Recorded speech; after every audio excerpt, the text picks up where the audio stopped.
We owe many vampire treasures to two British Army officers, St. Clair and Brophy, who stayed for some time in the Bulgarian village of Dracula in the 1860s.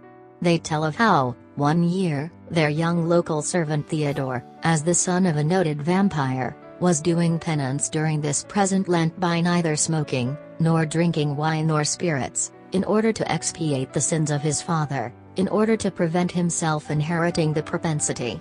Interestingly, Theodore's father was a vampire poltergeist, and so may well have been a genuine restless ghost. Falling in love with a Miss Tucheritsa, Theodore found himself so suspect that he was forbidden by her parents to marry her. Some years later, Brophy and St. Clair gained an update on this saga. Brace yourselves here, not very wisely, Theodore had switched his attentions to the girl's sister, Marinka, and eloped with her. They also produced a child. As a result, Marinka's house was burned, she was thrown in prison, and her vampire child put to death. If anyone can think of a good title for a film in which Romeo and Juliet stray into the plot of Twilight, many thanks. The hope that an upside-down vampire could not wriggle itself over hints at another forgotten truth: the real vampires were not evil aristocratic masterminds with chilling plans for world dominance. Frankly, they were pretty dim. Mercia McDermott explains that in Bulgaria one could get rid of a vampire by approaching him with a warm loaf and inviting him to go to some distant place on the pretext of a fair or a wedding, and then abandoning him there. Alternatively, one could send him to get fish from the Danube, where he would fall in and be drowned. She and Paul Barber add that numerous seeds, including millet, mustard and poppy, might be strewn along the path to the grave, as well as left in the grave itself. Perhaps suffering an early form of OCD, the vampire must count all these, and so is too busy to get to your bed and scare you to death. Count Dracula indeed. Anyone disappointed by these less than lurid methods might want to bear in mind that actually puncturing a bloated corpse with a stake is a difficult and messy business, whilst burning up to 11 of them may exhaust a village's fuel supplies in a hard winter. Still, if you are determined to burn a revenant, here is a low-tech Bulgarian solution. Your Bulgarian professional sorcerer would bottle the vampire. They used a holy icon and a bottle filled with the vampire's favorite food, excrement, obviously. They then pursued their quarry relentlessly, rather like some vampire hunting sheepdog, until it had nowhere left to turn and was forced into the bottle. Cork your bottle, throw it on the fire, and good night vampire. Assuming that this did actually happen, we must guess that the vampire was invisible, and that the sorcerer's main talent was a gift for high drama. Just a shame that vampire cinema had not reached deepest Bulgaria at this point. We have good reason to believe that revenants are as old as fear itself. Take, for example, the vampire skeleton found in Michalovce, in the Czech Republic, in summer 2008. In a 4,000-year-old grave in East Bohemia, archaeologists discovered that the man's body had been weighed down with two large stones, one on the chest, and one on the head. Head and heart have been classic locations for the seat of the soul throughout history, and the soul was the chief culprit in most vampire panics. In other cases you simply did everything you could to stop the revenant getting out. In summer 2012, for example, Bulgarian archaeologists digging in the Black Sea town of Sozopol found two medieval skeletons pierced through the chest with iron rods. Another technique was to simply turn a suspect corpse over. Then, if it tried to get out, it would dig itself further into the earth, not to the surface. Incredibly, this was known to happen in World War I. In July 1915 in France, an officer saw two British soldiers burying a German corpse face down. And in classic vampire country, preventative burial methods may well persist to this day. In a Romanian village called Mirodniu de Sus, one Peter Toma died just before Christmas. Presently Toma's niece suffered nightmares and appeared seriously ill. She claimed that her uncle was visiting her at night and feeding from her heart, that he was a strugoi. Notice again the likely trigger of SP nightmare. Toma's corpse was dug up and inspected and verified as a strugoi. His heart was gouged out, spiked on a pitchfork and roasted, and charred fragments of it given to the sick girl to drink in water. She made a good recovery. All this happened in winter 2003-04, just before Stephanie Meyer signed her contract for Twilight. And yes, Mirodniu de Sus is in Transylvania. The intensity of vampire terror is nowhere more grimly clear than in those cases where the supposedly dead had actually been buried alive. This was a serious risk throughout history, as we have seen in the case of those disinterred corpses found to have gnawed their own arms. The problem was worse in much of vampire country, because of the belief that you must bury a corpse while it was still warm. And if a dead person did suddenly rise up out of coma, matters got much nastier. On one Greek island around 1900, a comatose man slowly began to arise from his coffin before the entire funeral assembly. Well, the people there believed he was becoming a Draculax. In their fright they threw everything they could find at him, sticks, rocks, anything. And killed him. From dead to undead, to dead again in a very short space of time.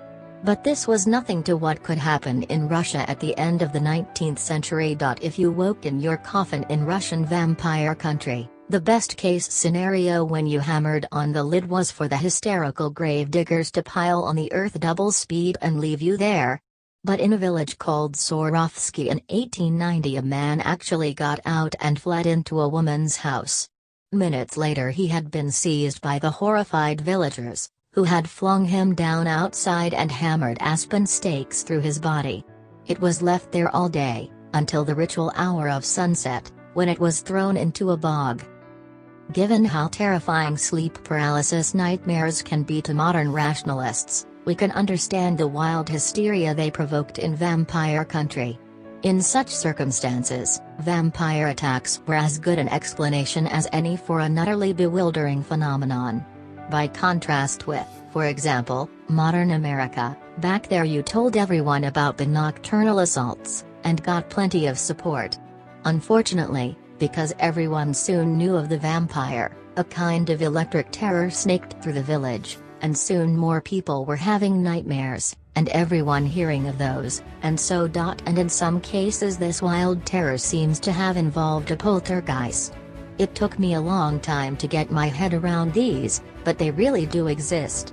A classic vampire poltergeist exploded through the island of Mykonos just before Christmas 1700. After a man died suddenly in the fields, his ghost, began by throwing furniture around and grabbing people from behind. As the terror of the Greek Draculakas intensified, so did the violence. The vampire poltergeist broke doors, roofs and windows, beat people up, and shredded their clothes. Whole families fled their houses to sleep in the open square, or escaped to the countryside. Finally, having carved up the dead man and only made matters worse, the islanders took his corpse to a separate island and burned it on January 1, 1701. Happy New Year! There is very good evidence that stress does worsen poltergeist attacks. In Mykonos and elsewhere, rituals of destruction may have calmed the stress and therefore stopped the nightmares or the poltergeist assaults. If so, we are forced to admit that such supposedly irrational behavior had a certain value to it. And if you are really being besieged by a poltergeist, it is probably more rational to admit it than to let your scientific side try to talk you out of it. In winter 1731 the village of Medvejan on the Morava River was convulsed by an epic vampire panic, centered on the death of Arnold Pale 5 years before. Had you stumbled into Medveja at the right moment you could have seen, and smelled, 11 decapitated corpses blazing into the winter sky. During these events, at least 2 people died of fear. A young woman named Stanaka lay down to sleep 15 days ago, fresh and healthy. But at midnight she started up out of her sleep with a terrible cry, fearful and trembling, and complained that she had been throttled by the son of a hayduck by the name of Milo, who had died 9 weeks earlier. She then experienced a great pain in the chest and became worse hour by hour, until finally she died on the 3rd day. Stanaka almost certainly died of voodoo death catalyzed by her SP nightmare. Across centuries and continents the same symptoms are recorded. A European witch, vampire or ghost, or a tribal witch doctor triggers a terrifying assault of mind over matter, the victim shuts down, gives up all hope, and dies in 1 to 3 days. Shelley Adler found something broadly similar in the case of Hmong refugees in America, whose sudden mysterious deaths in the late 70s and 80s inspired Wes Craven to create Nightmare on Elm Street. Adler also showed how such a death could occur in the most modern clinical setting. In a Tennessee hospital in 1974, a man died some weeks after being diagnosed with cancer of the esophagus, only for an autopsy to show that his esophagus was perfectly healthy. Like all those victims of the supernatural, he had died of dark belief. Every night when you go to sleep, you are temporarily paralyzed to stop you acting out your dreams. Usually, you know nothing about this. But those who wake into a kind of in-between state can find themselves terrified at being both motionless and speechless. That is sleep paralysis. Next, enter the nightmare. As you lie there helpless, something is coming slowly from the corner of your room towards you. It can take various shapes, but it is terrifying beyond all description.